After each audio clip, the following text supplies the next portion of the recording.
bisa mengikuti diskusi dengan kita bisa mengikuti diskusi dengan asik gitu ya. Jadi kita ini diskusinya santai aja. Eh, Seperti yang telah disampaikan sejak beberapa hari lalu bahwa malam ini kita akan membahas buku yang berjudul Bukan Tabu Sejarah di Nusantara karya Bapak Ahmad Sunjayadi. Sudah hadir di tengah-tengah kita beliau Bapak Ahmad Sunjayadi. Selamat malam. Assalamualaikum warahmatullahi wabarakatuh. Selamat malam, Pak Ahmad. Waalaikumsalam, Mbak Naya. Terima kasih sudah meluangkan waktu untuk hadir untuk berbagi bersama teman-teman pada malam hari ini. Ah, ada pepatah yang bilang tak kenal maka tak sayang ya, maka mungkin me- saya akan memaparkan sedikit profil beliau mungkin. Be- Beliau meraih gelar magister bidang sejarah dan menyelesaikan disertasi mengenai dinamika turisme di Hindia Belanda periode 1891 sampai 1942 di Fakultas Ilmu Pengetahuan Budaya Universitas Indonesia. Kemudian beliau juga pernah mengikuti program Dutch Studies di Universiteit Leiden, Belanda pada tahun 2000 sampai 2001. Saat ini Pak Ahmad aktif mengajar dan sebagai peneliti juga di Departemen Sejarah, Program Studi Belanda, Fakultas Ilmu Pengetahuan Budaya Universitas Indonesia, dan Kajian Wilayah Eropa. Kemudian juga Sekolah Kajian Strategik dan Global Universitas Indonesia. Beliau telah beliau telah menerbitkan beberapa publikasi ilmiah juga nih. Ada ada buku yaitu Bukan Tabu Sejarah yang diterbitkan pada tahun 2018 yang akan kita ulas pada malam hari ini. Kemudian ada buku Pariwisata di Hindia Belanda 1891 sampai 1942 dan banyak lagi ya teman-teman.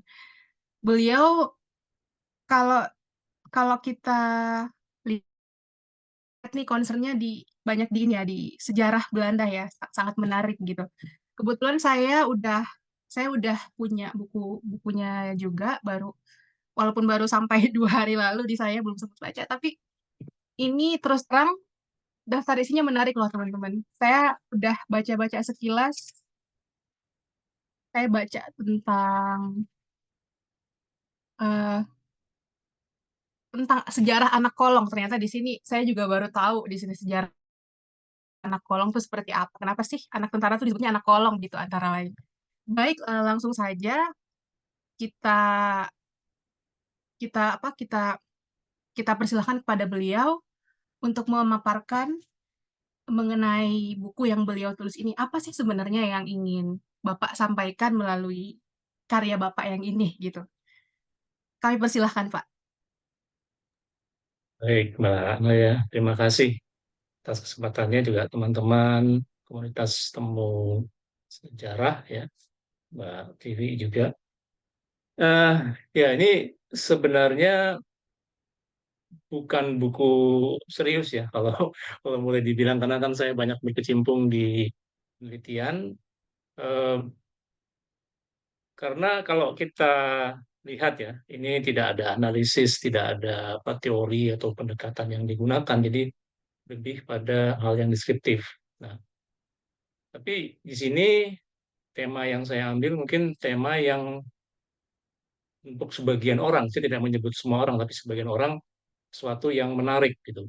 Apa itu yang menarik ya? Sesuatu yang ditutupi, ya tutupi atau di sini saya menggunakan judul ya bukan dalam tanda kurung ya tabu di Nusantara. Jadi sesuatu yang tabu itu kan seringkali menarik perhatian orang.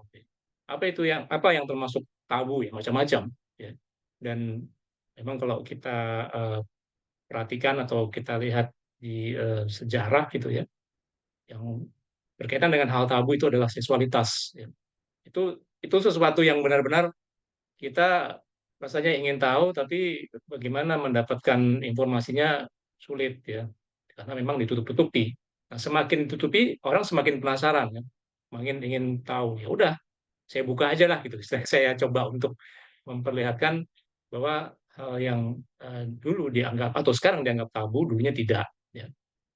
Apa saja ya macam-macam itu. Dan di sini saya memang tidak secara khusus ya, maksudnya eh, meniatkan untuk dijadikan satu buku ya, karena ini sifatnya ya, jadi saya melakukan banyak penelitian, terutama penelitian pada masa Hindia Belanda, dan saya membaca arsip ya. Nah, ada bagian-bagian yang ini kalau misalnya disusun atau dibuat jadi buku khusus, kayaknya menarik juga gitu. Jadi prosesnya cukup lama, jadi sebenarnya tidak langsung apa namanya temanya semuanya yang sama gitu ya. Ada yang memang saya dapat dari hasil apa namanya teman ada yang minta menerjemahkan satu dokumen, satu arsip. Ketika saya baca, loh, kok ada bagian yang seperti itu yang berkaitan dengan hal yang tabu itu gitu ya. Kemudian saya juga menulis di surat kabar. Waktu itu pernah ada surat kabar yang namanya Seputar Indonesia kalau nggak salah. Saya menulis satu artikel terkait dengan tema kekinian ketika itu ya, yang berhubungan dengan masalah pornografi. Nah, saya kembangkan gitu. Jadi ini sebenarnya kumpulan tulisan yang secara tidak sengaja saya eh, buat ya, dan saya susun sehingga menjadi buku ini gitu. Jadi kalau boleh dibilang ini tidak secara khusus saya berniat untuk menuliskan buku ini gitu. Jadi lebih kepada apa ya hal-hal yang wah ini kalau misalnya mungkin dibaca orang akan menarik gitu atau sesuatu yang oh ya ada ya gitu atau jadi itu saja apa tujuannya seperti tidak ada tujuan lain yang sifatnya ya terkait dengan hal-hal yang berbau teoritis gitu Mbak.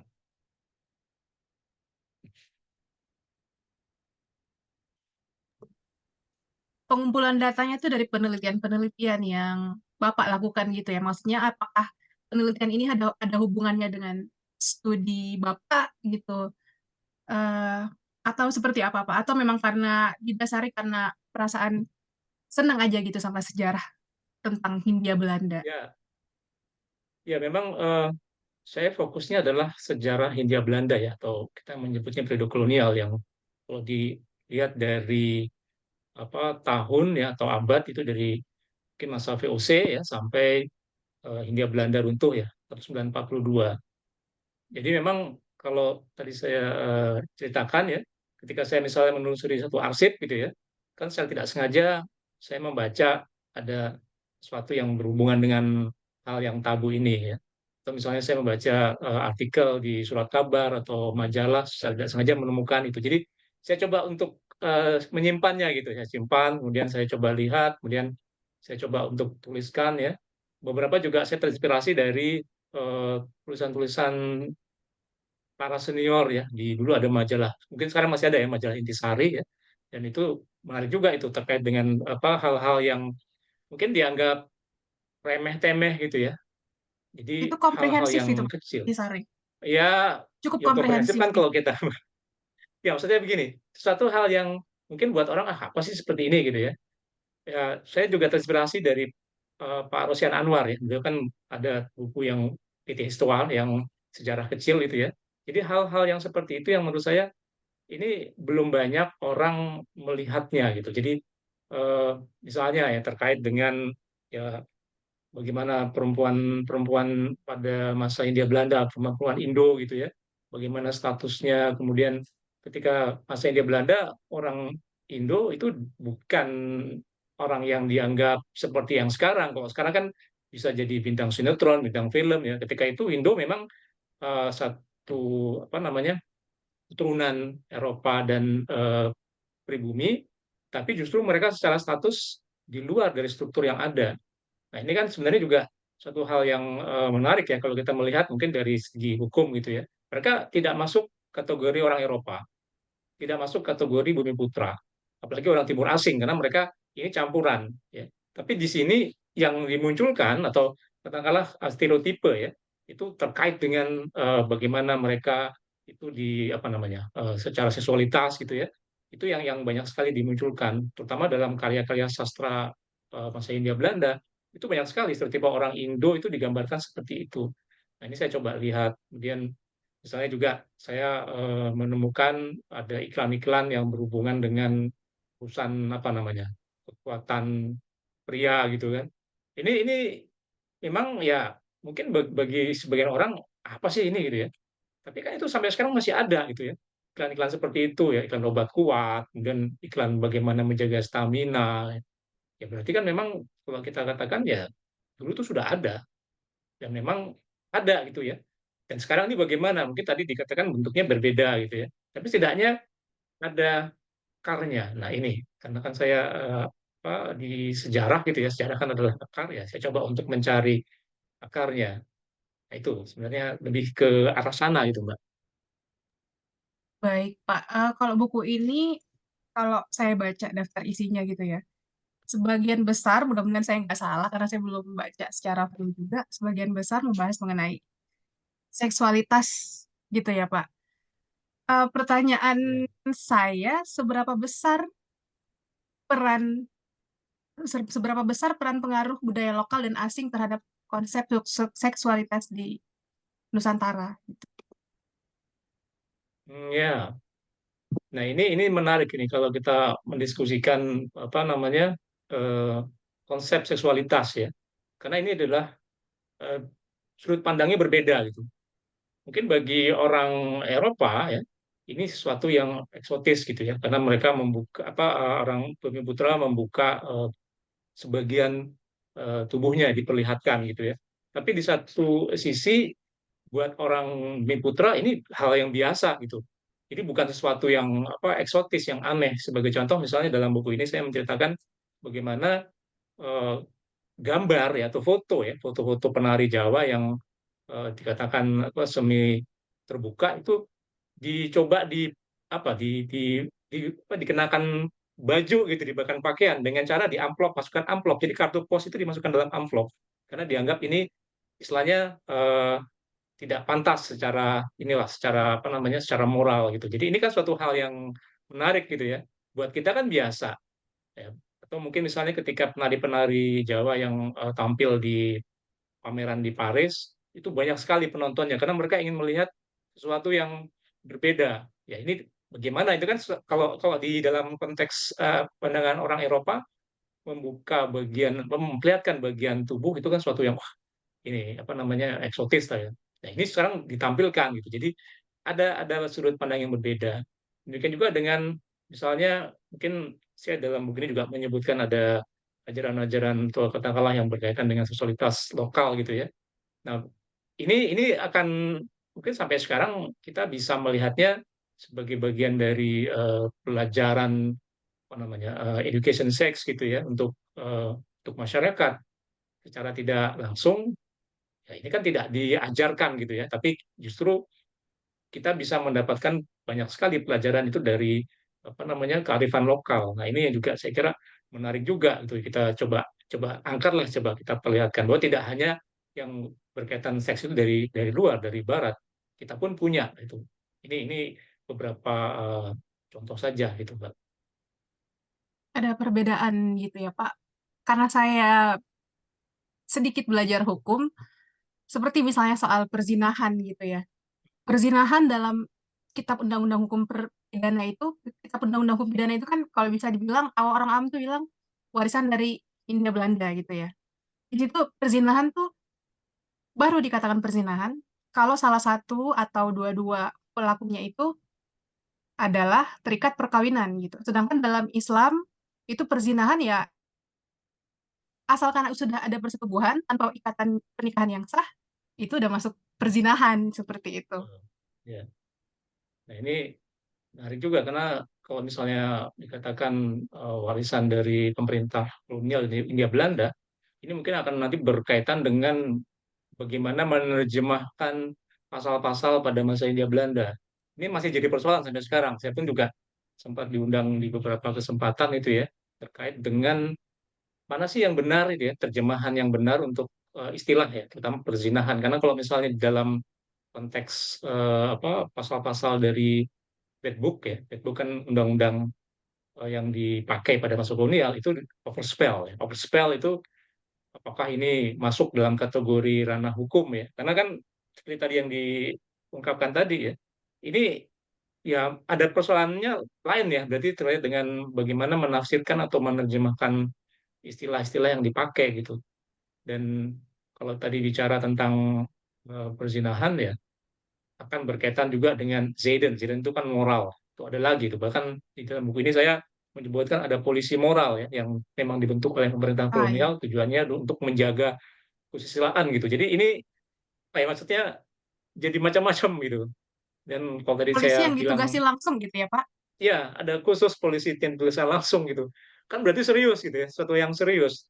Nah, kalau misalnya kita coba lihat sekarang lebih banyak bukan polisi ya, tapi lebih banyak mungkin masyarakat ya yang apa namanya tanpa seragam itu menjadi semacam kelompok yang mencoba untuk memberikan atau dalam tanda kutip ya menghakimi gitu. Nah ini apakah ini suatu kemunduran atau kemajuan ya saya tidak tahu juga. Tapi yang jelas pada masa kolonial itu ada ini.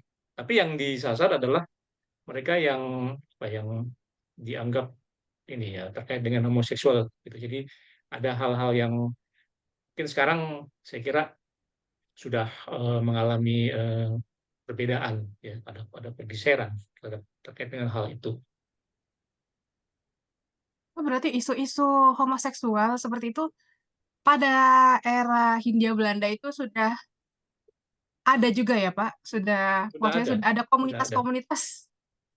Ya, ya mungkin ya secara terbuka sih tidak ya. Tapi kalau misalnya Hmm. kita coba telusuri dan ada catatan apa semacam catatan harian yang dibuat oleh salah seorang eh, pelakunya itu ya, bisa kita katakan bahwa memang pada masa itu sudah ada. Gitu.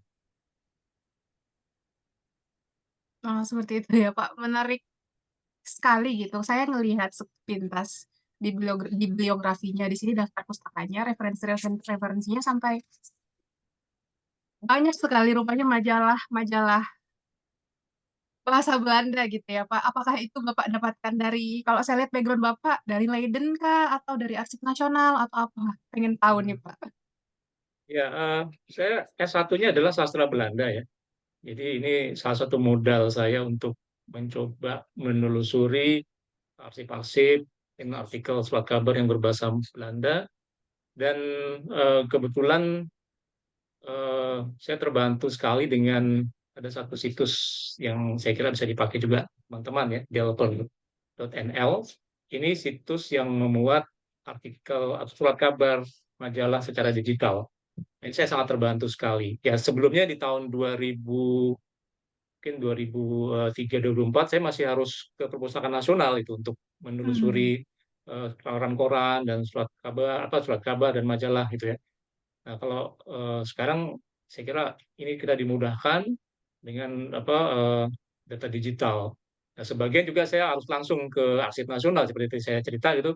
Setelah saya pergi ke Arsip Nasional, saya lihat atau saya mendapatkan bagian-bagian yang wah ini kayaknya oke nih ya, terus saya minta di fotokopi, saya simpan. Jadi istilahnya sambil menyelam kita minum air lah gitu kalau ada hal-hal yang menarik dan ternyata banyak sekali hal yang menarik ya, saya belum belum apa namanya mendapatkan ide lagi nih untuk apa nih yang kira-kira menarik. Tapi saat ini saya kemudian dipercaya oleh salah satu apa namanya surat kabar nasional ya untuk mengisi kolom mereka. Jadi setiap hari Jumat itu saya membuat semacam artikel gitu ya yang berkaitan dengan Hindia Belanda dan itu memicu saya juga itu untuk memikirkan kira-kira apa ya bulan depan itu menulis apa atau apa yang akan saya sampaikan. Nah, jadi apa namanya proses kreatifnya ya dari keseharian ya karena itu tadi sejarah itu kan seperti berulang gitu ya.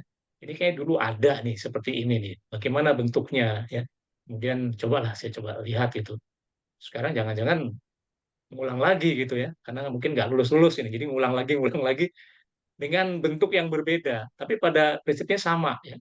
Misalnya dulu sempat ramai kan di kita lah bagaimana para anggota dewan yang terhormat itu kan akhirnya kena kasus gitu ya. Kasusnya apa ya? Kasusnya tentang hal seksualitas gitu kan. Dan Hmm. bagaimana misalnya musuh lawan politiknya berupaya menjatuhkan ya. Dengan cara apa? Dengan cara itu. Ya, ini mirip-mirip yang terjadi pada masa lalu gitu. Ya nggak jauh beda. Ya. Bagaimana cara mereka mencoba untuk lawan politiknya dihadapi dengan hal seperti itu. Dan ya seperti itulah. Jadi saya melihat ya memang ada semacam pengulangan ya, sama yang berkaitan dengan hal yang dianggap tabu ini gitu. Itu Mbak. Baik, Pak. Di sini di buku ini juga dibahas mengenai alat kontrasepsi ya. Pada saat itu yang Bapak temukan seperti apa tuh, Pak? Alat kontrasepsi yang digunakan pada masa Ya, Hindia Belanda. ya sebenarnya kalau yang kontrasepsi ini saya ambil dari ini kajian Atheneriet ya. Atheneriet itu sejarawan pertama terkait dengan wilayah Asia Tenggara. Jadi ya macam-macam ini. Kalau misalnya kita bicara alat kontrasepsi, ya saya kira sekarang sih nggak ada nih seperti ini ya. Misalnya bagaimana dimasukkan dengan apa batu-batu gitu, kemudian ada Iya, cara-cara khusus. Ya, tapi misalnya kalau kita lihat apa, alat yang dipakai untuk laki-laki ya di kondom itu ternyata ada itunya juga tuh apa prototipe bentuk pada masa awal seperti apa ya kurang lebih seperti itu. oh sudah ada Jadi juga. jadi sudah ada juga itu dan tujuannya apa ya macam-macam sih tujuannya ada yang memang untuk apa menjaga supaya tidak kena penyakit ya atau ada juga tujuan lain tapi pada prinsipnya itu memiliki fungsi ya untuk sebagai alat kontrasepsi. Ini saya terus terang ini dapatnya sih dari sumber sekunder ya. Saya tidak mendapatkan arsipnya secara langsung, tapi justru di sini saya kira perlu disampaikan juga karena mungkin tidak banyak orang yang dapat mengakses atau mungkin tidak secara khusus ya membahas hal itu. Ada nggak sih, Pak, daerah-daerah tertentu yang pada saat itu paling apa ya, paling mencuatkan isu-isu seputar seksualitas, seputar seputar prostitusi yang sebagaimana yang Bapak sudah Mhm. teliti gitu. Adakah wilayah-wilayah tertentu di Indonesia? Nggak apa-apa disebut Eh, daerahnya ya. Namanya juga kita belajar. ya, sebenarnya bukan saya yang melakukan penelitian ya. Ada peneliti dari Australia adalah Wales ya. Dia mencoba untuk memetakan apa namanya eh, apa ya mungkin saya menyebutnya pemasok gitu ya pemasok biasanya sih perempuan yang apa dijadikan sebagai dalam tanda kutip ya komoditas ini itu di wilayah mungkin pantai utara Jawa ya itu kawasan yang memang kan dekat dengan laut kemudian Bandung tuh kayak juga ada tuh Bandung sama salah Bandung ada tapi saya nggak tahu persis itu apakah memang dari sana atau mungkin dari luar ya tapi kalau dilihat dari wilayah, hampir semua wilayah itu ada tuh, Mbak. Hanya, Oh, hanya hampir mungkin setiap wilayah ada kalau ya. ada itu. Jadi, hanya mungkin dari mananya ini kan karena mereka melakukan mobilitas ya. Jadi misalnya sebagai contoh, eh, katakanlah di Sulawesi ya, saya pernah tinggal juga di Sulawesi, itu ada daerah-daerah khusus yang memang boleh dikatakan sebagai tanda kutip ya pemasoknya gitu. Jadi Saya kebetulan kita orang tidak bisa Sulawesi, Pak. dari mana Mbak? Makassar. Oh sama, ya, saya pernah di Makassar 4 tahun dan ya mungkin Mbak tahu lah apa di daerah mana ya yang Oh iya. jadi saya kira ya itu jadi setiap wilayah itu ada Yang di dan Makassar itu wilayahnya nggak jauh loh, Pak, dari benteng itu pasti Bapak tahu ya lah.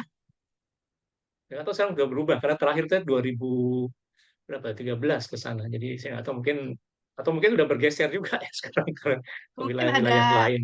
sekarang saya make sense nih, mungkin ada keterkaitannya ya. Kenapa kok bisa deket dari pantai, deket dari laut, kemudian deket Hmm, dari benteng Hindia Belanda, gitu. Benteng Rotterdam namanya. ya Fort Rotterdam ya kalau untuk dekat laut jelas ya karena kan ini nanti kita akan mungkin melihat para pelaut yang datang kemudian ada juga apa orang-orang yang memang sengaja berpelesir itu ke sana ya untuk mencari ya para perempuan-perempuan yang bisa diajak lah gitu. Dan ini bukan bukan sesuatu yang hanya berlaku di kita di semua tempat di dunia sama itu. Kalau di dekat-dekat laut itu ada tempat-tempat khusus ya, tempat-tempat khusus untuk ya berpelesir lah. Ini pelesir ini kan dari bahasa Belanda nih, yang artinya Oh, sudah bergeser. Dulu pelezir itu artinya bersenang-senang, bersenang-senang dalam konteks secara netral ya umum, tapi kemudian bergeser jadi tempat pelesiran ya, tempat pelesiran, tempat untuk jalan-jalan bersenang-senang gitu. dalam ya dalam konteks yang lebih sempit gitu. Jadi apa kalau kita ngomong pelesiran, konotasinya itu kan negatif ya, bukan sesuatu yang positif. Tapi pada awalnya itu sesuatu yang positif. Istilahnya siapapun bisa menggunakan kata tersebut itu, Mbak. Wah, luar biasa ya, Pak. Ini kalau Bapak peneliti Hindia Belanda berarti sangat luas dong ya cakupannya, Pak. Berarti Bapak juga mungkin meneliti mengenai militer, persebaran tentara pada zaman itu di mana gitu. Kemudian juga termasuk soal soal prostitusi ini soal apa? Soal seksualitas seperti itu. Kemudian tadi menarik juga ternyata termasuk isu soal kitab kitab hukum juga ya, Pak. Kitab Ya, undang-undang juga sempat dijadikan kajian gitu ya, Pak. ya, kebetulan saya juga pernah mengajar di Fakultas Hukum ya untuk bahasa Belanda sumber, dan secara tidak langsung misalnya ada artikel-artikel yang menyebutkan berkaitan dengan hal itu, saya coba untuk lihat, dan ya, ternyata ternyata memang sangat berkaitan erat gitu ya. Dan mungkin saya juga di sini menggunakan hasil penelitian dari seorang peneliti Belanda, Marike Bloembergen, yang menulis tentang eh, sejarah polisi India Belanda. Saya juga banyak sekali mendapatkan ide dari situ ya. Dan kebetulan juga ada bimbingan saya yang mencoba untuk lebih dalam ya menggali terkait dengan peraturan dari pemerintah kolonial terkait dengan itu tadi yang polisi moral tadi itu. Dan dia berhasil menemukan berita acara pemeriksaan di kantor polisi Oh, terkait dengan orang yang dituduh itu ya melakukan apa tindakan asusila itu gitu. Dan oke, saya bilang ini menarik juga nih, silakan coba deh gitu kan. Dan dia berhasil menjelaskan ternyata memang benar-benar ini ya, maksudnya secara hukum itu masuk dalam ranah hukum pada masa kolonial terkait dengan itu. Tanya itu kan, jadi apa, kan proses verbal itu kan apa saja yang dilakukan, kemudian secara PAT. detail itu di apa namanya dijelaskan gitu. Saya lihat wah ini luar biasa sekali ini kalau orang, kalau dalam konteks pandangan yang berbeda itu bukan bukan ini ya, bukan sesuatu hal yang ilmiah gitu, tapi itu ada, itu proses verbal itu ada dibuat ya. Gitu Bapak meneliti juga mengenai penggolongan orang timur asing, kemudian Eropa gitu ya, Indo. Kalau zaman dulu, kalau saya dengar tuh saya sedikit baca tentang sejarah TNI juga kayak situ saya tahu gitu bahasa kayak Londo, Londo kayak Londo tuh sebutan bagi orang Belanda aja kah atau semua orang Eropa tuh jadi di Londo? Mungkin ini pertanyaannya simpel tapi pengen tahu gitu Pak. Apakah Bapak bisa Oke, ini menjelaskan? pertanyaan simpel tapi jawabannya bisa 2 semester, Mbak. Oh gitu ya, Kalau kuliah. justru. Oke, saya buat simpel aja. Jadi gini, Londo itu kan Heeh. Belanda ya. Belanda ini sebenarnya dari bahasa Portugis ya, bahasa Portugis yang pernah masuk ke kita ya, Walanda, kemudian masuk ke dalam bahasa Jawa, Walandi ya. Jadi Londo ya, jadi Belanda itu Londo. Dan memang karena kait dengan sosok tadi ya, karena oh ini orang Eropa, Londo, jadi semua orang yang dari luar ya, walaupun dia bukan dari Belanda disebutnya Londo. Bahkan orang Jepang pun disebut juga Londo Jepang gitu. Jadi tidak hanya orang-orang dari Oh, Belanda apa yang Eropa gitu ya, tapi juga semua semua hal. Bahkan karena saya juga meliti tentang persoalan turisme, jadi disebut juga ada turis Londo gitu. Jadi turis asing maksudnya, turis Londo. Ini sebelum nanti ada istilah bule ya. Jadi kan ya. Londo terus bule. Ada perubahan itu. Iya. Baik. Terima kasih Pak paparannya. Mungkin dari teman-teman apakah ada yang ingin bertanya?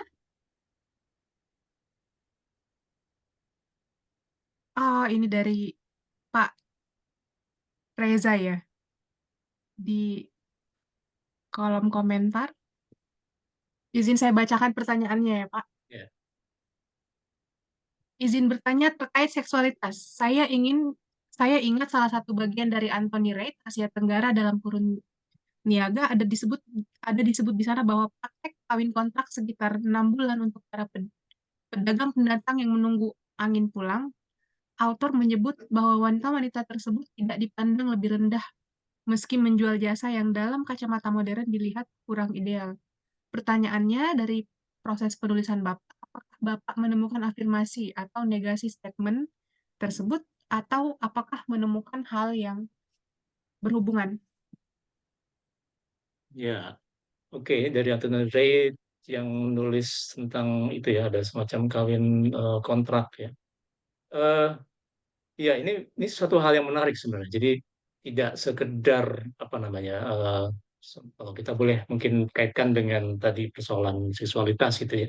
Tapi justru ada semacam eh, apa ini apa nilai apa bargaining power juga itu ya. Ada semacam upaya untuk eh, apa namanya, semacam eh, upaya untuk tidak hanya sekedar sebagai pemuas ya, tapi justru juga ada semacam apa namanya, eh, upaya untuk bisa memperlihatkan bahwa mereka juga memiliki power juga itu. Tapi saya terus terang belum melihat itu secara detail ya. Ini tidak salah pernah ditulis juga oleh seorang profesor dari Hawaii ya. Eh,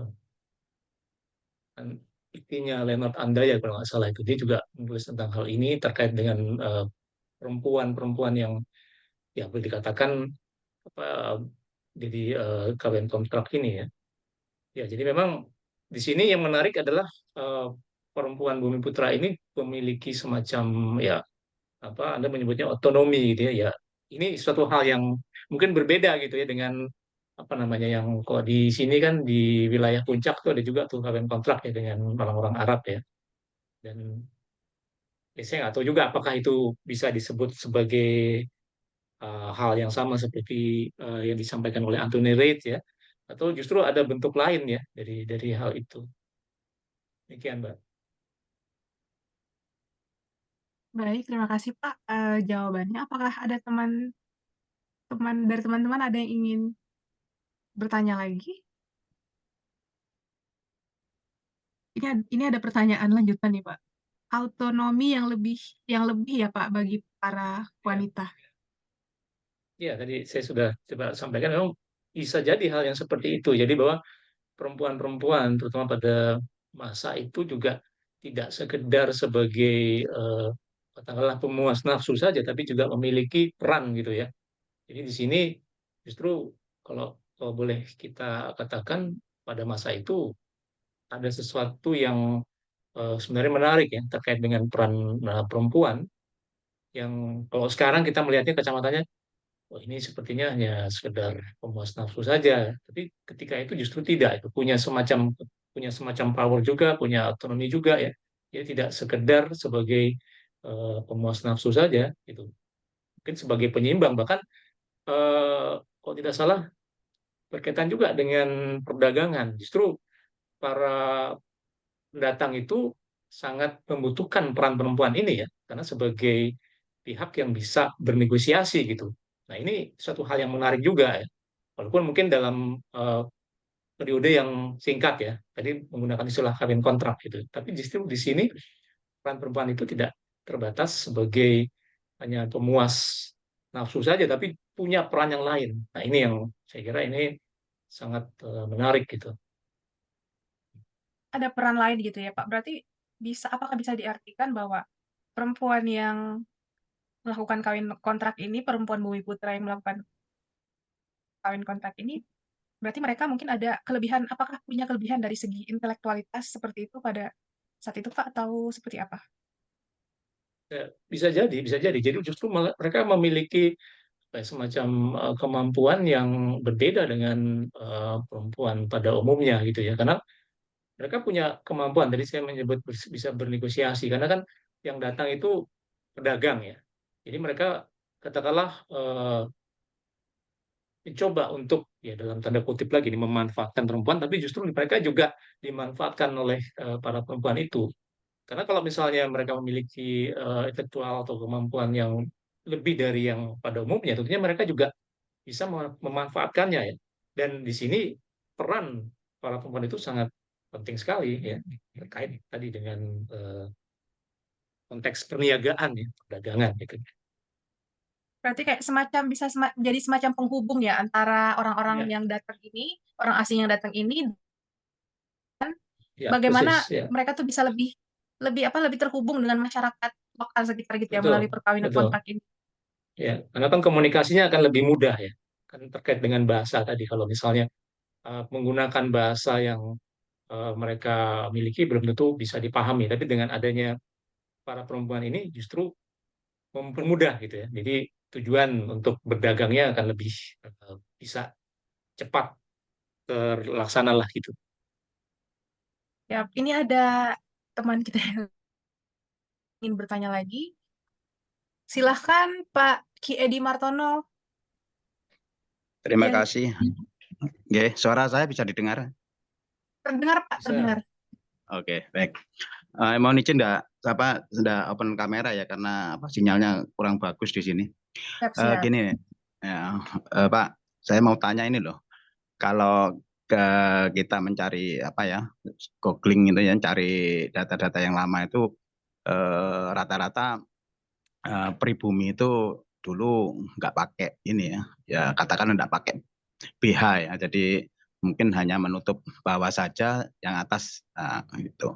Sedangkan dari orang-orang Eropa yang datang ke Indonesia, ke Nusantara pada waktu itu tertutup ya, rapi, ya, anggun seperti itu. Nah, kemudian sekarang kan terbalik sudah dari orang-orang kita, orang-orang Nusantara atau orang Indonesia itu rapi-rapi, sedangkan mereka datang ke Indonesia pakai seperti itu. Para turis-turis asing bahkan dari turis-turis Belanda pun ya sama ya, mereka hanya pakai penutup BH saja, bahkan ada yang mereka lepas gitu.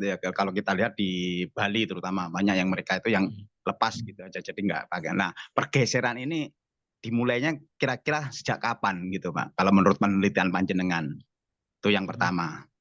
Yang kedua, tentang ini di masa lalu orang-orang Belanda ini apabila kawin ya dengan sistem pergundikan, walaupun mereka itu disebut nyai, tapi statusnya yang dianggap rendah ya kalau bagi mereka yang menikah dengan orang Belanda, padahal, dan bahkan orang-orang Belanda pun akhirnya menjadi rendah nilainya apabila mereka itu menikahi orang-orang pribumi. Nah, di sisi lain saya juga membaca literasi bahwasanya di situ ada penyediaan perempuan-perempuan bagi para serdadu atau soldat ya, untuk yang bujang ya. Jadi mereka membuat semacam ya tempat prostitusi untuk menyediakan bagi para soldat atau serdadu ini. Kemudian, nah kalau tadi ada polisi moral, moral yang terus itu fungsinya di mana? Yang dinyatakan yang dimaksud perjinahan di sini yang bagaimana? Apa yang istilahnya beli, atau yang hubungan seperti asmara yang namun mereka tidak melakukan perkawinan kemudian melakukan hubungan?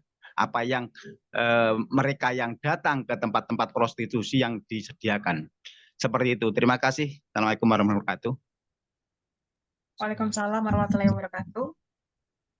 Panjang sekali Ya, pertanyaannya, tapi menarik sekali ya Pak. Mungkin boleh ya, dijawab oleh oke. Yang pertama terkait dengan langsung. Kean ya. Ini memang satu fenomena yang menarik kalau kita coba lihat pada masa lalu mereka datang menggunakan pakaian, sekarang justru malah nggak pakai pakaian. Nah, sebenarnya begini, pada masa VOC ketika mereka datang ya, VOC itu abad ke 17 ya, 18, mereka datang dengan menggunakan pakaian yang seperti mereka pakai di Eropa, yang laki-laki menggunakan jas, ya, model jas ya, dan menggunakan pantalon yang warnanya hitam. Demikian juga yang eh, perempuannya kalau datang, karena memang ketika itu tidak semua, bahkan mungkin ada semacam larangan ya, perempuan tidak bisa ikut ke Nusantara, hanya laki-laki saja. Nah, ketika di sini mereka melihat atau mungkin merasakan bahwa di sini ini tidak cocok itu menggunakan pakaian yang seperti di Eropa, sehingga mereka beradaptasi menggunakan pakaian-pakaian lokal ya. Bahkan ada yang mengenakan kain sarung ya, mengenakan apa namanya model kebaya atau bahan-bahan yang lebih nyaman dipakai. Nah, terkait dengan pertanyaan ini kapan mulai pergeseran mereka membuka bajunya, ini lebih ke sebenarnya sih sudah masuk ke periode sekarang ya, mungkin tahun 60-an atau tahun 70-an. Karena pada tahun-tahun 50-an ke atas itu mereka masih berpakaian secara sopan ya.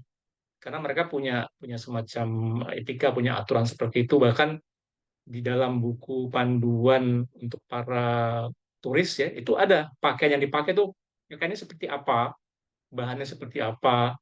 Kemudian nanti kalau misalnya mau membuat pakaian tuh perginya kemana. Jadi ada semacam aturan ya. Nah, yang tidak pakai pakaian ini yang saya kira justru itu sudah apa periodenya sudah kontemporer ya sekarang, dan mereka sebenarnya mungkin melihat situasi di sini gitu.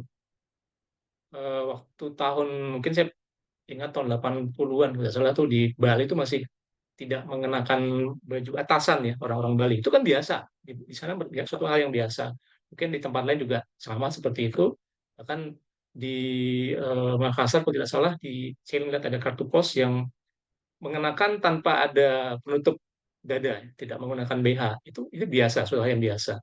Nah, saya nggak tahu apa mungkin terinspirasi pada masa itu. Maksudnya orang-orang yang datang, para turis itu melihat, oh ini kayaknya nyaman nih seperti ini ya, dan mereka apa namanya tidak mengenakan atau memakai pakaian yang seperti apa yang mereka biasa pakai. Kita menyebutnya kan mode pakaian kurang bahan gitu ya. Jadi semakin pendek semakin apa gitu. Jadi kemungkinan sih pada masa itu, karena pada masa kolonial tuh tidak ada yang pakaian terbuka. Apalagi ini masih terpengaruh pada masa Victoria ya, di mana semuanya kan serba Puritan, semuanya serba tertutup, tidak bisa bebas begitu saja. Nah itu yang pertama. Jadi kemungkinan itu sudah periode yang kontemporer ya, 60-70. Yang kedua terkait dengan ini ya, mungkin saya menangkap poin yang terakhir ya tentang polisi apa namanya moral tadi. Nah, yang sebenarnya bukan yang disasar itu bukan perzinahan yang berlawan jenis ya, laki perempuan, tapi justru yang ini yang homoseksual tadi gitu. Karena itu yang menjadi sasaran. Kalau yang perzinahan ini kayaknya mungkin tidak menjadi suatu hal yang dianggap merisaukan atau hal yang apa perlu diatur gitu. Karena kan tadi disebutkan tentang ada pergundikan ya. Ini kan sepertinya dilegalkan pergundikan. Mereka memiliki nyai apa yang kalau misalnya itu dinikahi secara resmi, anaknya akan mendapatkan status Eropa. Tapi kalau misalnya dia tidak dinikahi secara resmi ya sudah anaknya itu akan apa istilahnya tidak ada statusnya. Nah, pergundikan ini memang dilembagakan ya. Jadi ada semacam mungkin suatu kebiasaan dari orang-orang Belanda pada masa kolonial yang datang itu untuk mengambil para penyai. Jadi awalnya itu sebagai apa ya membantu aja untuk memasak, kemudian mengurus rumah tangga, tapi juga mengurus hal yang lain. Jadi ini banyak terjadi gitu. Jadi bahkan nanti ketika mereka misalnya sampai memiliki anak gitu ya, ya kalau misalnya anaknya itu diakui sudah di apa di apa, sebenarnya tidak harus dinikahi secara resmi ya. Jadi anaknya diakui bahwa itu adalah anaknya, itu akan mendapatkan nama keluarga atau nama nama keluarga dari ayahnya ya, dan dia akan mendapatkan status orang Eropa. Nanti misalnya dia akan pulang ke Belanda ya mungkin menikah dengan perempuan Belanda gitu ya. Anaknya tinggal di sini tapi menggunakan nama keluarga itu sudah masuk kategori orang Eropa. Nah, kalau yang tidak masuk atau tidak diakui ya sudah dia tidak akan punya status apapun. Nah, ini yang jadi apa ya boleh dibilang ada beberapa contoh yang karena dia tidak punya nama keluarga ya dia menggunakan nama ayahnya, nama keluarganya, tapi dibalik namanya itu.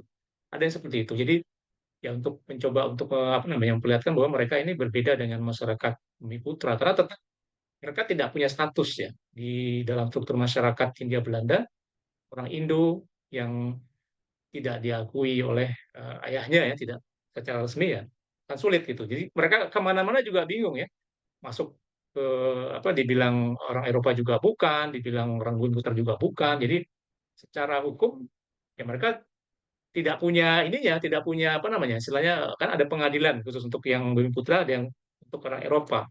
Mereka mau diadili di mana gitu, susah. Jadi secara hukum mereka juga tidak punya kekuatan.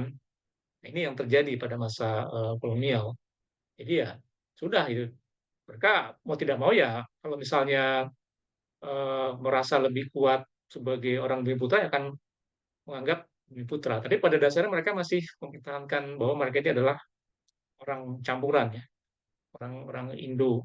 Dan justru yang menarik ini dari kalangan Indo ini yang salah satu kelompok masyarakat yang katakanlah mencoba untuk membuat semacam gerakan politik ya. Jadi Indische Partai, Partai eh, Indo ya, orang-orang Indo ini berawal dari ini. Jadi mereka merasa bahwa mereka lahir di sini, orang sini gitu. Jadi bukan sekedar bahwa mereka ini orang Eropa, karena mereka tidak diakui ya sebagai orang-orang Eropa. Ini yang sebenarnya saya ada beberapa penelitian ya tentang orang-orang Indo ini yang apa namanya menjadi bagian dalam gerakan nasionalisme di Indonesia.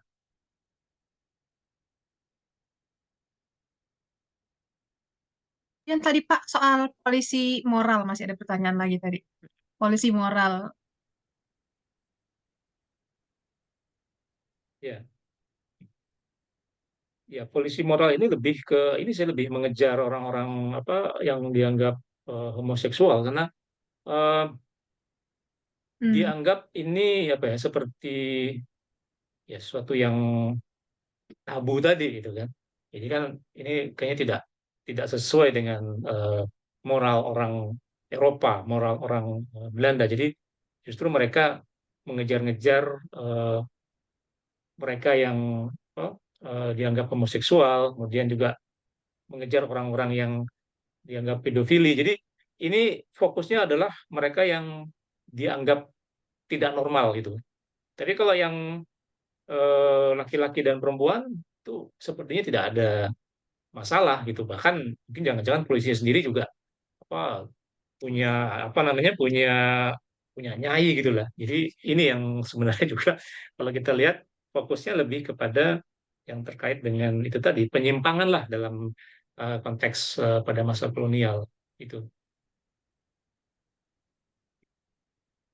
Di perzinahan itu lebih dianggap sebagai penyimpangan ya hubungan sesama jenis gitu ya Pak.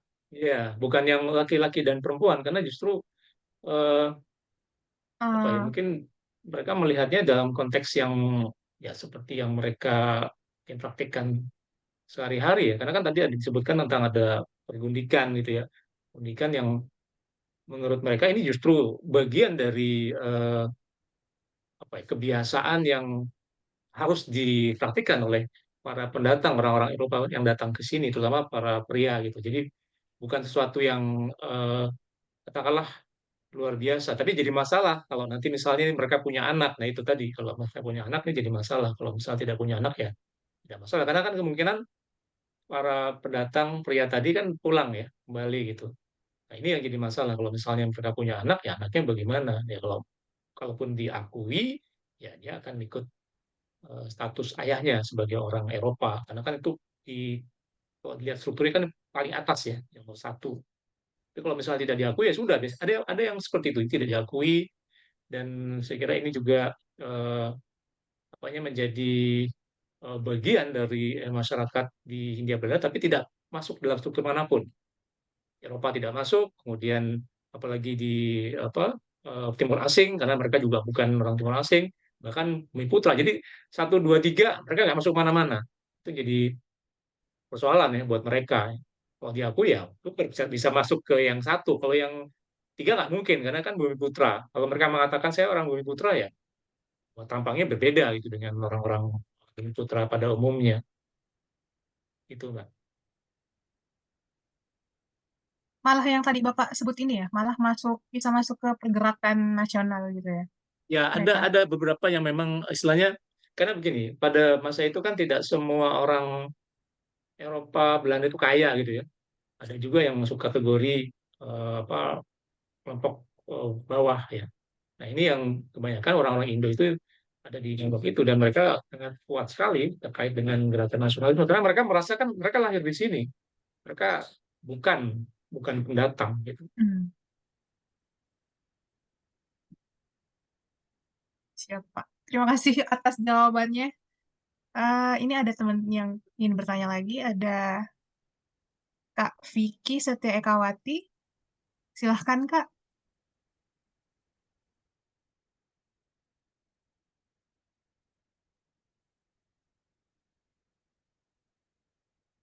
Oh, sebentar. Selamat malam. Kak Lisa. Oh ya. Oh ya. Selamat malam, Silahkan, Kak. Kak Isnaya, Pak Ahmad. Terima kasih sudah diberikan kesempatan. Mohon izin untuk bertanya. Kalau di zaman Hindia Belanda ini, apakah maaf ya, pedofilia ini ada dan apa ya berkembang di zaman itu? Karena kan sekarang tuh marak banget yang namanya pedofilia itu ya. Nah, kalau misalkan ada, itu bagaimana pemerintah Hindia Belanda menanggapi soal pedofilia ini? Terima kasih.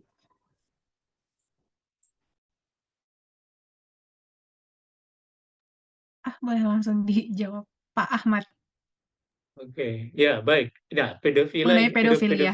pedofilia ini sama seperti yang tadi itu ya, apa namanya homoseksual. Jadi dianggap sesuatu yang harus diberantas ya. Jadi polisi moral itu juga menyasar orang-orang ini gitu. Dan memang ada, secara praktis itu ada.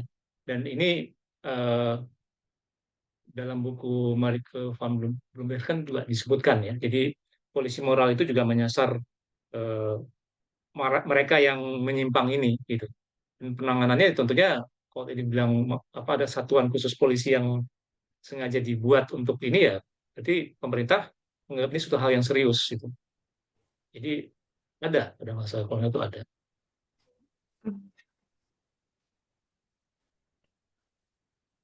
Udah Terima cukup, Kak kasih. Vicky? Oh Ada iya, tambahan? oh iya, mau tanya juga, kalau misalkan ini Pak, maaf ya, kasusnya itu yang melakukan pedofilia itu orang orang Belanda gitu, dan kebanyakan korbannya misalkan itu orang-orang yang maaf ya, maaf orang pribumi gitu. Nah, apakah pemerintah saat itu juga menangani kasus seperti itu, apa dibiarkan saja gitu Pak? Ya, ini juga menarik nih karena eh, kalau ya memang yang pelakunya biasanya orang-orang ini sih orang-orang Eropa ya, dan ini biasanya tentunya akan langsung ada ininya, ada semacam hukumannya. Apalagi kalau misalnya itu menyangkut para pejabat.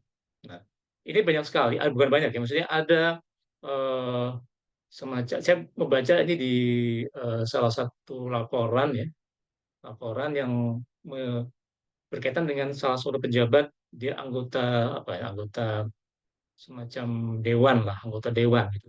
Dan ini yang membuat dia akhirnya terpaksa harus mundurkan diri. Jadi memang sangat sangat keras sekali ya apa kebijakan atau aturan yang dikeluarkan karena tadi ya yang menjadi sasaran adalah homoseksual, kemudian yang pedofilia ini sangat sangat oleh pemerintah kolonial itu dianggap satu hal yang serius. Langsung ada ininya, apa namanya? Ya tentunya eh, kalau kita bicara mereka yang memiliki kekuasaan ya mereka kan berupaya untuk bisa supaya bisa keluar ya dari jeratan hukum. Tapi kita juga harus harus bisa melihat juga sama seperti sekarang kan lawannya pasti akan juga berupaya sekuat mungkin ya untuk bisa menjerat eh, para pelaku ini gitu. Dan ini salah satu hal yang apa ya, sebagai mungkin membuat mereka akhirnya juga bisa dikeluarkan ya, bisa dipecat dari anggota dewan, dewan kota kalau nggak salah itu, Kementerian itu kan dewan kota. Demikian, Mbak Vicky ya. Terima kasih Pak. Makasih, Kak. Saya lanjut ke Kak Lisa. Tadi juga mau bertanya. Silahkan, Kak Lisa. Oke, suaraku aman kah? Aman-aman, jelas-jelas. Di saya jelas. Oke, oke. Em, oke, selamat malam. Jadi Lisa di sini izin bertanya. Jadi Lisa udah baca sampai bagian oi tambah sia itu. Kemudian ada bagian di mana katanya si oi ini minta permintaan yang tanda kutipnya nyeleneh gitu karena dia pengen lihat eh, apa sih wajah calon istrinya gitu secara langsung gitu. Terus di situ aku agak kurang paham ya. Apakah berarti maksudnya pas zaman dulu tuh em, kalau mau apa ya, mau melamar seorang perempuan tuh berarti nggak boleh lihat wajahnya atau kayak gimana ya? Jadi kayak mungkin boleh dijelasin soal hal ini. Terus sama satu lagi tuh terkait di bagian si Oi ini tuh apa ya? Jadi aku lupa ingat sih. Jadi pas di bagian mana ya yang katanya dia tuh em, pokoknya si is- si mantan apa ya si istrinya ini kayak selingkuh sama si Oi ini dan akhirnya disebutin kalau jadi itu tuh mantan istri gitu ya.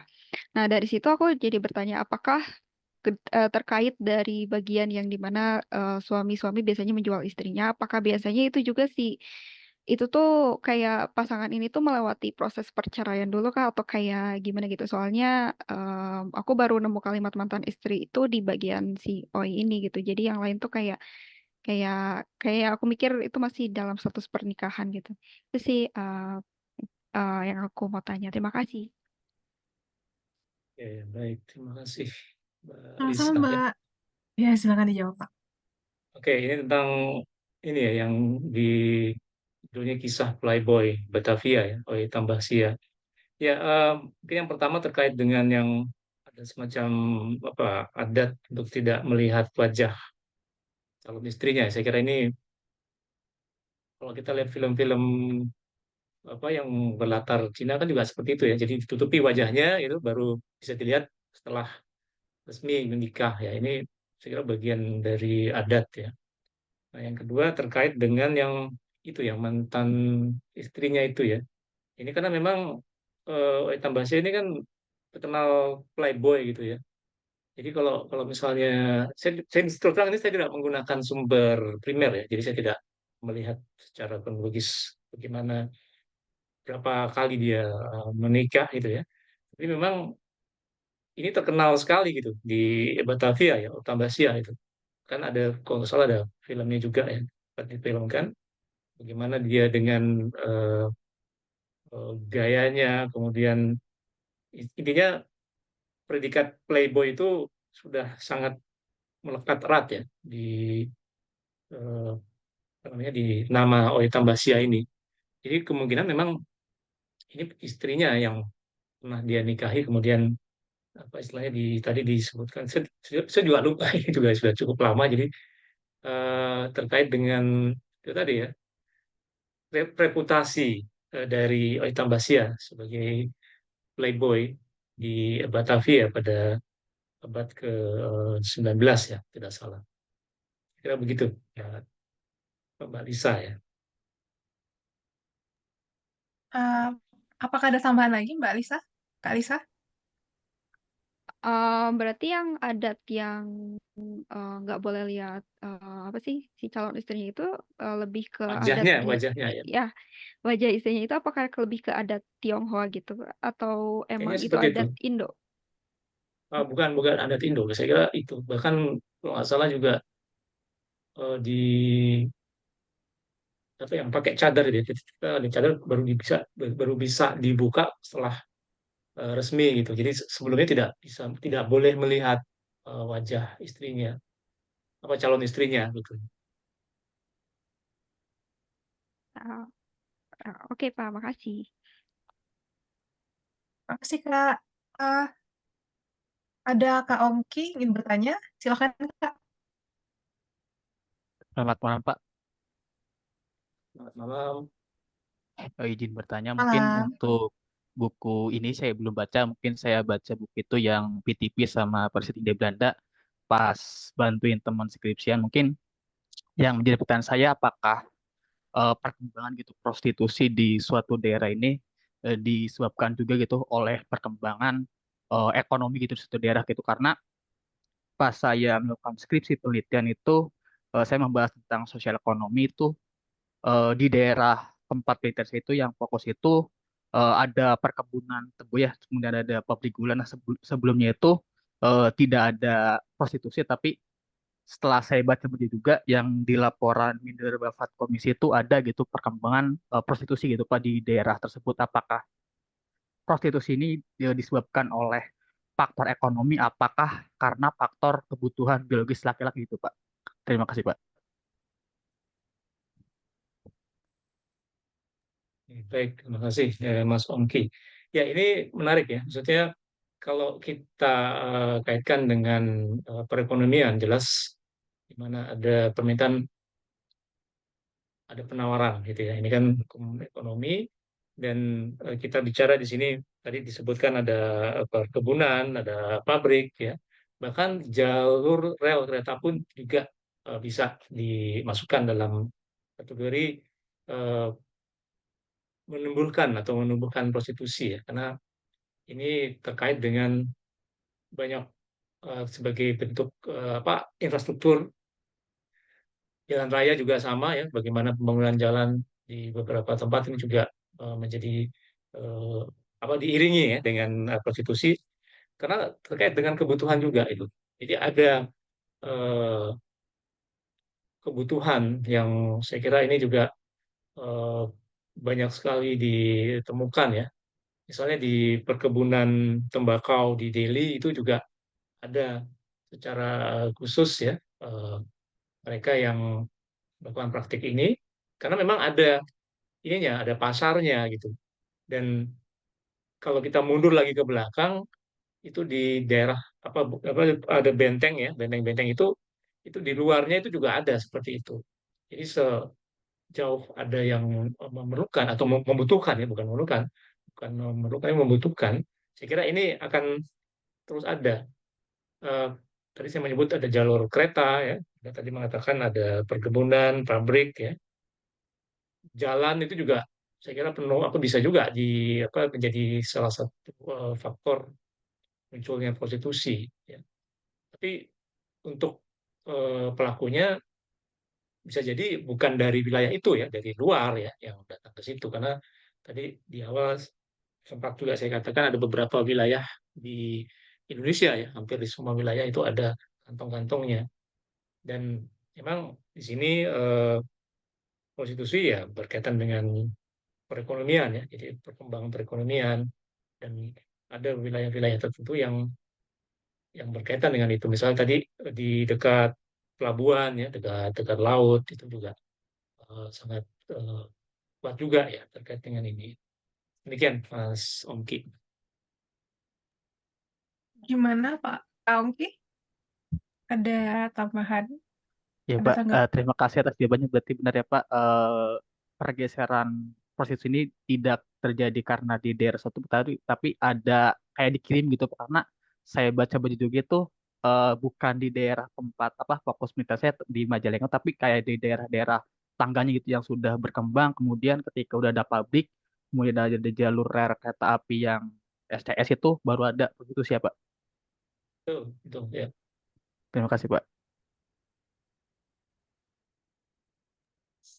Baik, teman-teman, apakah masih ada yang ingin bertanya pada sesi ini? Tidak ada sepertinya. Itu saya aja yang bertanya, Pak. Silakan. Ini mengenai referensi yang Bapak gunakan untuk menulis ini. Saya lihat banyak sekali koran-koran Belanda gitu ya, Pak. Ini jadi pengen tahu sebenarnya tuh di Arsip Nasional kita atau mungkin di Perpustakaan Nasional kearsipan kita soal dalam hal sejarah Hindia Belanda tuh lengkap nggak sih? Banyak nggak sih? Apakah apakah kearsipan itu lebih bagus malah di Belanda sana gitu, di negeri mereka gitu, dalam hal Hindia Belanda ya, Pak? Oke, begini, ini ada dua tempat yang berbeda ya. Kalau surat kabar atau Mhm. majalah itu di Perpustakaan Nasional. Oh iya. Itu. Jadi itu surat kabar, koran-koran ya, masih Belanda atau majalah itu di Perpustakaan Nasional. Nah, kalau arsip, arsip ini gini, arsip itu kan bukan sesuatu yang sengaja dibuat untuk dijadikan sebagai sumber ya. Maksudnya, wah ini sengaja dibuat akan jadi sumber atau referensi. Tapi sama seperti kalau kita misalnya di kantor itu kan ada arsip-arsip surat-surat lah, surat masuk surat keluar gitu ya. Jadi itu lebih ke sana. Dan kalau kita bicara mana yang lebih lengkap, ya kalau untuk masa VOC, saya kira di Arsip Nasional kita di sini di ANRI ya di Jakarta itu tidak kalah lengkap dengan yang di Belanda. Bahkan yang di sini aslinya gitu. Sedangkan yang di Belanda itu kopinya, maksudnya salinan dari yang ada di sini. Hanya yang jadi masalah adalah eh, belum banyak sejarawan, belum banyak orang yang memanfaatkan arsip tersebut. Jadi ya tidak harus pergi ke Belanda sebenarnya di sini pun bisa karena para peneliti dari luar pun banyak yang ke sini ya. Hanya mungkin di sini masih belum begitu baik apa namanya ini apa namanya eh, ya kalau dibilang pelayanannya tidak Pengelolaan juga karena arsipnya ya. ya pengelolaannya. Maksudnya gini, belum semua arsip bisa diakses itu. Iya, Jadi betul. kalau di sana memang sudah apa mungkin sudah cukup lama ya mereka bagaimana mereka mengelola arsip dengan baik. Misalnya kita mau melihat arsip pada periode tertentu bisa dengan cepat. Kalau di sini mungkin butuh waktu karena memang di arsip sendiri itu ada yang belum diolah. Jadi ini yang jadi mungkin jadi pekerjaan rumah ya karena kebetulan mahasiswa saya di sini di FIB itu ada yang magang di ANRI dan mereka memang bertugas untuk mengolah arsip tersebut sehingga bisa diakses oleh para peneliti. Tapi kalau untuk eh, jumlah dan mungkin ini apa namanya eh, isi saya kira sama gitu. Hanya kita bisa nggak mengakses arsip tersebut. Kalau misalnya bisa ya kan banyak hal yang bisa kita gali ya, kita bisa tulis gitu. Dan yang kedua adalah bisa tidak baca arsipnya gitu karena kan udah dapat nih bisa dibaca nggak gitu kalau misalnya dia tidak Ngerti bisa nggak baca nih? ya Apalagi sudah bahasa hanya Belanda ya, Pak. nah, bahasa Belanda yang tulisan tangan kalau tulisan mungkin mesin ketik masih bisa lah kita coba lah Ya, tapi kalau tulisan tangan kan harus apa namanya ditransliterasi dulu nah ini jadi persoalan lagi jadi sebenarnya bagaimana kita mengakses arsip tersebut supaya bisa menjadi tulisan nah, itu yang tantangannya di situ itu Mbak. baik, Pak. Ini ada pertanyaan menarik lagi dari Kak Eka Nurinsani. Katanya, selamat malam, izin bertanya mengenai kumpul kebo. Awal mula kemunculan istilah ini bagaimana ya, Pak? Dan apakah istilahnya, Ya. ya ini, apakah istilahnya hanya berkembang di Hindia Belanda dan secara moral, apakah ada bentuk-bentuk pengendalian dari masyarakat maupun pemerintah atau kerajaan dalam hal ini, kerajaan Belanda dalam hal ini? Terima kasih. Ya, kumpul kebo ya kebo senangnya berkumpul gitu ya. Ya, kalau dilihat dari penamaan ini mungkin dari kita yang menamakan sesuatu yang mirip seperti hewan ya melakukan apa namanya hidup bersama tanpa ikatan pernikahan. Kalau di Belanda sendiri itu bukan suatu hal yang aneh ya. Bahkan ada status tinggal bersama tanpa pernikahan. Jadi mereka menyebutnya samenleven. Ya itu biasa aja.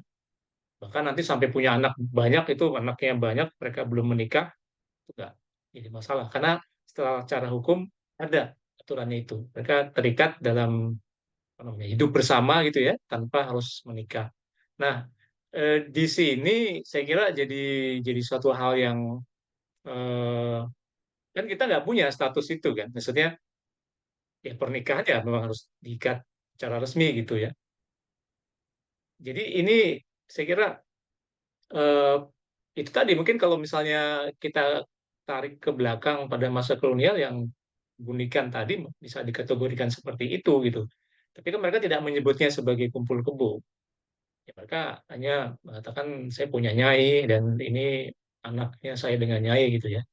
Nah, istilah kumpul kebo ini dari kita. Saya nggak tahu persis kapan ini mulai dipakai ya.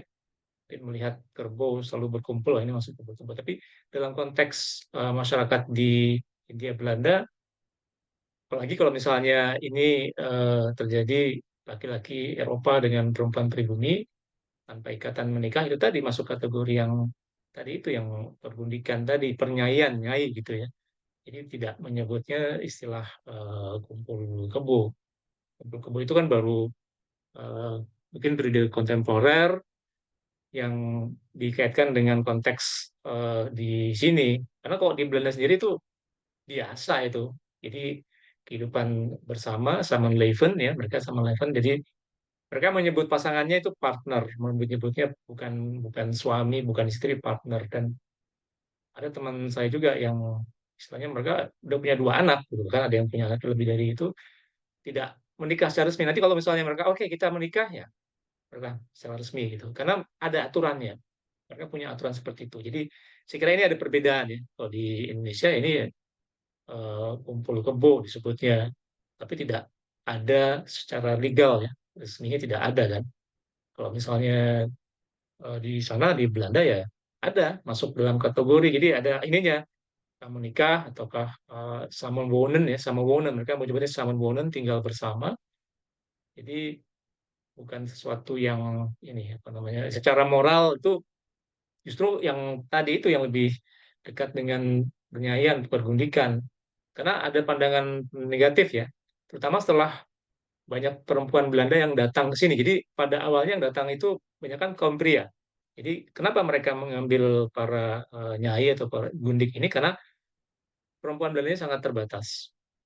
Nah, setelah semakin banyak perempuan datang ke sini, ya mau nggak mau kan mereka menikah dengan sama orang Eropa ya. Praktik-praktik pergundikan penyanyi dianggap suatu hal yang jelek gitu. Karena pada awalnya kan mereka menjadi bagian ya dari kehidupan masyarakat Eropa, terutama para laki-laki. Tapi setelah kedatangan perempuan-perempuan Eropa, ini menjadi suatu hal yang dianggap dia punya gundiknya, dia punya nyai gitu, bukan sesuatu yang bagus, sesuatu yang baik.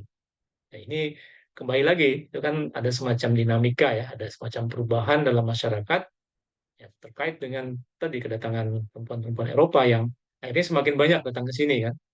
Dan mereka ini berhadapan dengan situasi di mana ya mungkin suaminya yang sebelum menikah dengan dia itu pernah punya gundik, pernah punya nyai. Ya ini mau tidak mau mereka harus terima itu.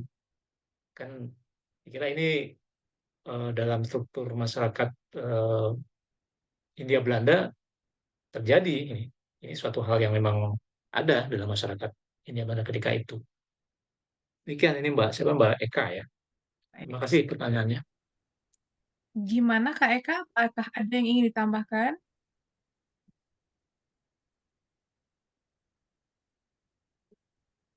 Sepertinya tidak ada ya. Gundik, Ya. gundik tuh Kak, bahasa apa ya?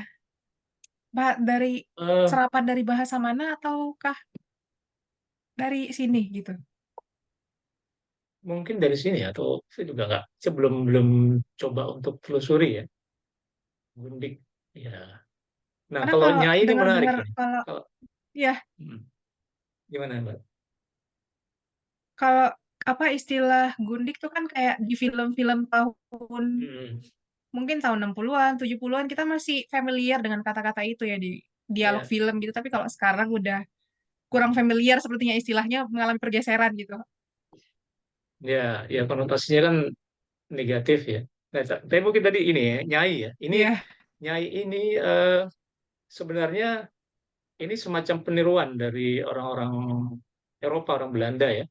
Karena sebenarnya istilahnya itu bukan istilah yang jelek gitu ya. Karena pada abad 17 ketika ada seorang utusan VOC datang ke Keraton Mataram, dia menuliskan bahwa dia bertemu dengan eh, sosok perempuan, ya, perempuan yang memiliki anggota pasukan gitu. Jadi semacam apa namanya, mungkin militer di dalam keraton yang disebut nyai gitu. Jadi nyai siapa gitu namanya. Nah ini berarti kan nyai itu adalah semacam panggilan kehormatan ya. Karena kita tahu ya ada nyai, ada kiai informasi. gitu ya. Pasangannya kiai itu nyai ya. Nah ini akhirnya dibuat seperti apa mungkin digeser ya oleh orang Eropa sendiri bahwa mereka memiliki nyai gitu. Nyai dalam konteks ya tadi ya, sebagai apa gundik gitu. Jadi diturunkan, jadi bukan digeserkan, mungkin diturunkan maknanya yang tadinya maknanya itu sangat sosok yang terhormat sebagai sosok yang itu tadi ya, Terhormat nyai gitu. yang ya terhormat. Jadi kan nyai pasangan ini kan kiai ya. Jadi panggilan kehormatan ya untuk perempuan yang memang memiliki mungkin dia memiliki pasukan ya, pasukannya perempuan juga gitu. Tapi ketika dipakai secara domestik ya oleh para pria Belanda, pria Eropa ini, jadi nyai yang itu tadi, yang urusan apa namanya sebagai pemuas dan yang berurusan dengan kasur tadi gitu ya. Maksudnya bukan bukan sesuatu yang sosok yang dihormati lagi. Nah ini ada pergeseran, bukan mungkin penurunan ya kalau pergeseran bergeser, tapi penurunan dari makna yang sebenarnya sosok yang dihormati menjadi sosok yang akhirnya oleh perempuan-perempuan Belanda ini dianggap wah ini dia nyai ini. Jadi sesuatu yang sangat jelek ya, sesuatu yang negatif gitu Mbak. Tapi saya baru tahu tadi Pak, ternyata di abad 17, kalau saya tidak salah tadi yang Bapak sebutkan, itu perempuan dari Belanda, Belanda sana tuh ternyata kayak mereka cenderung tidak diinginkan untuk pergi ke Nggak negara boleh. jajahan gitu ya. Ya, ya sebenarnya ini apa pertama gini, perjalanan dari Eropa dari Belanda ke sini itu memakan waktu yang cukup lama kan. Mereka kan menggunakan kapal kan. Kita bisa tahu bagaimana kondisi perjalanan ketika itu. Bisa dibayangkan lah kalau misalnya ada perempuan di dalam satu kapal, semuanya laki-laki, apa yang terjadi gitu kan. Jadi pertama itu ada kekuatan seperti itu. Dan yang kedua, tidak semua orang mau ke sini gitu. Bahkan ini laki-laki aja nggak mau ya, apalagi perempuan. Tentu perempuan yang bagaimana yang mau ke sini gitu ya. Jadi ada faktor-faktor yang diperhitungkan ya, karena pada masa awal orang Eropa dalam hal ini adalah Belanda datang ke sini tujuannya adalah berdagang gitu kan. Jadi mereka tidak punya tujuan yang sifatnya untuk bersenang-senang memang. Jadi tentunya yang berangkat adalah mereka yang benar-benar nantinya diharapkan akan pulang ya membawa keuntungan gitu. Nah, perempuan masih belum bisa ikut, baru nanti pada mungkin ada beberapa ya, tapi tidak banyak dan tentunya sangat apa ya tidak bisa berkeliaran di kapal dengan bebas gitu karena bisa dibayangkan dalam perjalanan yang berbulan-bulan nggak ketemu dengan siapa-siapa ada perempuan udahlah pasti akan jadi masalah bisa nanti mereka mungkin saling membunuh kan ini kita bicara dalam konteks yang ini saja secara biologis kan mereka perjalanan jauh ya nggak ketemu dengan siapa-siapa ada perempuan satu yang sedangkan yang laki-lakinya banyak ya itu yang dikhawatirkan baru nanti pada periode berikutnya memang sengaja tuh ada yang dikirim dari sana dari Belanda untuk dibawa ke sini ya tapi juga siapa yang mau gitu kan karena kan kalau perempuan baik-baik nggak akan mau gitu datang jauh-jauh ke tempat yang mereka belum kenal sama sekali dan mereka mengambil dari tempat-tempat prostitusi yang ada di Belanda untuk dibawa ke sini itu ada itu di dalam catatan perjalanan dan juga nasib itu ada siapa-siapa yang dibawa ke sini Oh, ada arsipnya, semacam arsip gitu ya, Pak. ada catatannya jadi nama-namanya juga ada saya tidak salah juga ada di dalam buku yang saya buat itu jadi nama-nama para perempuan Belanda yang dibawa ya yang didatangkan dari Belanda ke sini. Apakah bisa saya simpulkan bahwa prostitusi pada era itu lebih ke apa hal yang tidak baiknya hanya dipandang semacam pelanggaran moral seperti itu atau kalau saat ini kan kita maksudnya kayak sebagian besar orang sudah memeluk agama dan sudah ilmu pengetahuan sudah berkembang seperti itu Pak. Jadi kayak ada semacam prostitusi pada masa itu semacam ya jasa yang biasa aja gitu. Bukan sesuatu yang ya sebagaimana buku ini bukan sesuatu hal yang tabu, yaitu bisnis merupakan sebuah bisnis jasa gitu.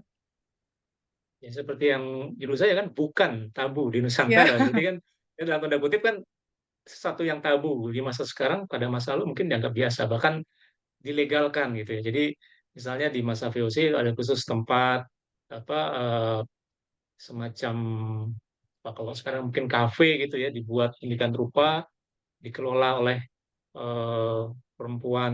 Nah ini juga pengelolanya perempuan Indo nih, Indo campuran gitu kan. Dan memang itu didatangi oleh para prajurit-prajurit VOC, pegawai VOC, datang ke sana minum-minum, kemudian dilayani.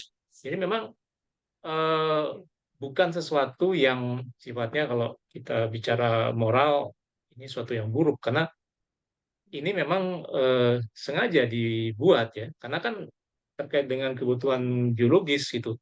Terlepas tadi dari apakah secara moral ini jelek ya. Ya kalau misalnya mereka tidak mau selalu pergi ke tempat prostitusi ya, mereka akan ambil nyai tadi ya, ambil gundik tadi, ambil perempuan tadi gitu, perempuan putra untuk jadikan sebagai apa namanya ya, untuk pemuas biologisnya.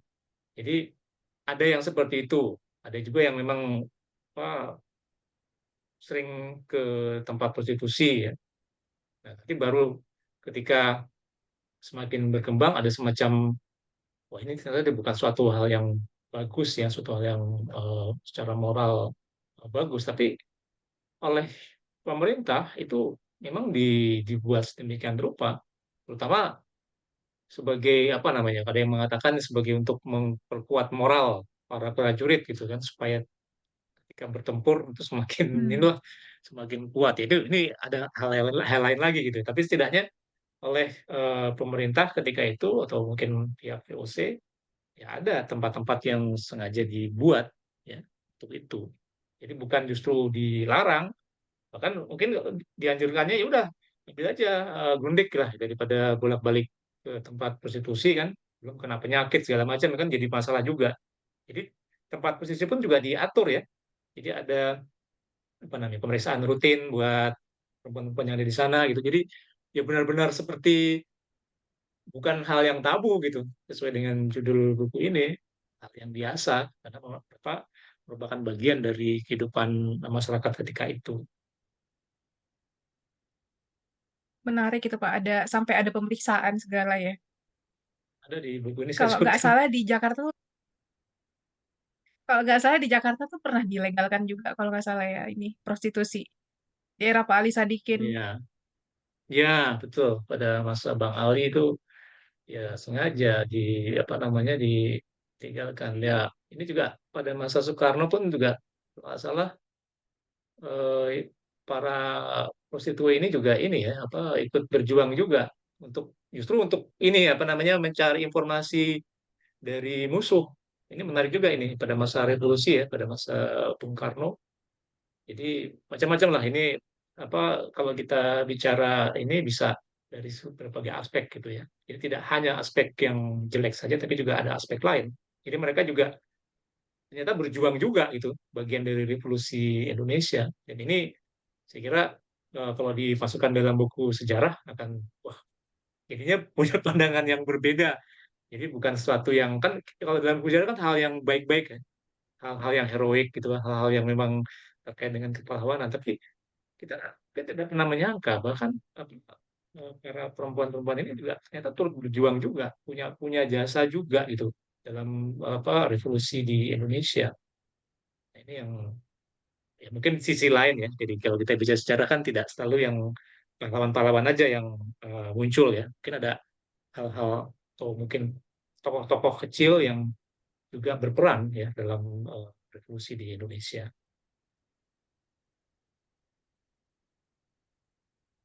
Baik Pak, apakah teman-teman ada yang ingin bertanya? Ini waktu kita tinggal sedikit. Terus sekali ya Pak diskusinya. Ini kita santai aja teman-teman, mungkin karena seharian udah aktivitas, jadi kita santai aja diskusinya. Terima kasih tadi yang udah berpartisipasi bertanya. Pak, saya ada pertanyaan lagi. Ini saya lagi yang nanya nih. Silakan.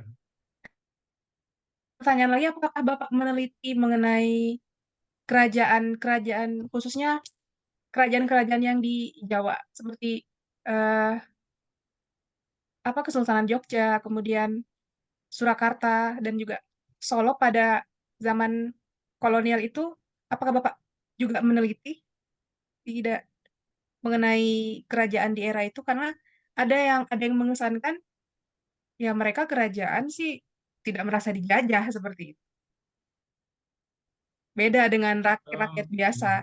Mereka sih baik-baik aja. Bahkan anak-anak dari bangsawan itu ada kok yang misalnya disekolahkan di Belanda seperti itu, mendapat pendidikan yang layak. Apakah betul pandangan itu, Pak? Ya betul. Jadi begini, saya kira sekarang pun juga sama ya. Kalau kita bicara kedekatan kita dengan penguasa atau punya kekayaan, tentunya punya akses yang lebih dibanding orang biasa. Nah, pada masa kolonial jelas mereka yang masuk ke dalam kategori bangsawan atau mungkin keluarga kerajaan juga mempunyai hak khusus ya, privilege yang berbeda dengan masyarakat biasa. Kenapa? Mereka bisa dekat atau katakanlah berkomunikasi dengan para orang Eropa, baik itu mungkin pejabat ataupun orang Eropa biasa, mereka punya akses ke sana gitu. Jadi tentu akan lebih cepat dibanding dengan mereka yang biasa-biasa saja. Sebagai contoh ya, mungkin ini contoh yang menarik juga, keluarga Kartini. Itu keluarga Kartini, pamannya Kartini, bahkan mungkin kakaknya dan keluarga besarnya lah, itu sangat apa namanya, mereka sangat terdidik ya. Dan salah satu kakaknya itu Kusro Kartono, dia adalah orang Indonesia pertama yang berpidato di Belanda, dan dia mendapat kesempatan bersekolah di Belanda, angkatan pertama lah gitu yang pergi ke sana. Nah, ini baru tahap, baru tingkat yang ini ya, maksudnya kayaknya kan bupati ya. Bagaimana dengan yang tadi, raja ya, sultan, itu pasti punya akses yang mungkin lebih luas lagi. Dan kita tahu bahwa dari keluarga kerajaan baik itu di Surakarta ya, kalau kita bicara di Jawa ya, dan di Jogja, itu hampir rata-rata itu mereka sekolahnya keluar ke Belanda itu. Walaupun mungkin tadi tidak selesai ya, tapi setidaknya mereka pernah ke sana, pernah bersekolah di sana, mereka pulang ke sini ya. Ada yang memang selesai, tapi ada juga yang tidak ya. Beberapa misalnya mungkin yang terakhir Sultan Hamengkubuwono ke-9, beliau itu tidak selesai saat kuliah di Belanda karena kan akhirnya meninggal, kemudian harus menggantikan sebagai sultan ya. Tapi pada umumnya itu mereka memang mendapatkan kesempatan lebih besar daripada masyarakat biasa. Mungkin kalau sekarang eh, ada beasiswa LPDP gitu ya, jadi yang biasa pun bisa punya kesempatan untuk sekolah.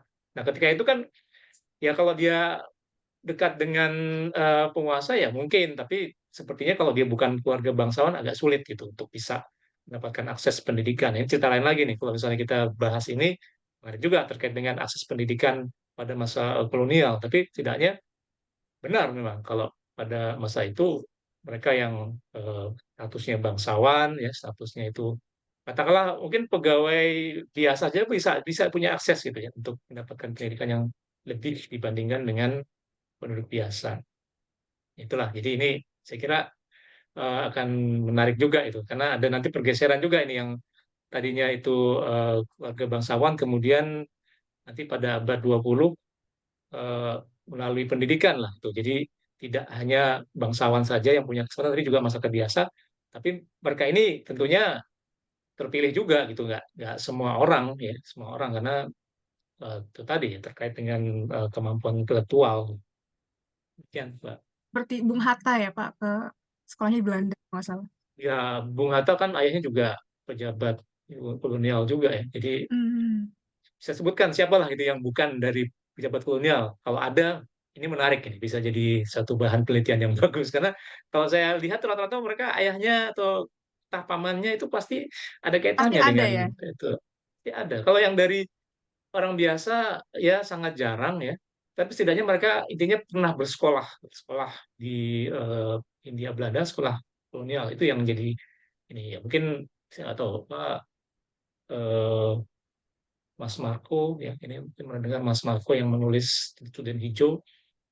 Dia bukan dari keluarga apa namanya, pejabat, tapi bisa punya akses ke sana ya karena dia jurnalis gitu. Jadi ada juga ya mungkin profesi-profesi yang memungkinkan mereka itu bisa melakukan mobilitas secara vertikal ya, jadi statusnya bisa berubah.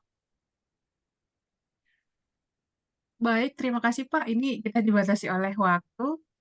Menarik sekali diskusinya. Saya tuh pada dasarnya tertarik dengan sejarah militer, tapi jadinya sekarang belajar banyak gitu tentang kearsipan Belanda juga, pengelolaan arsip bagaimana dari diskusi kita pada malam hari ini.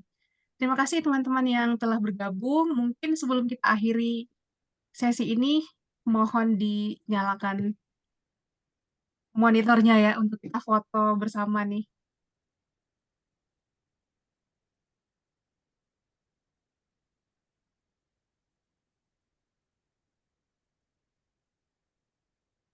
Masih ada lagi?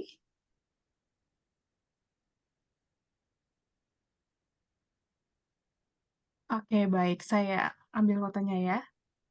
1, 2, 3.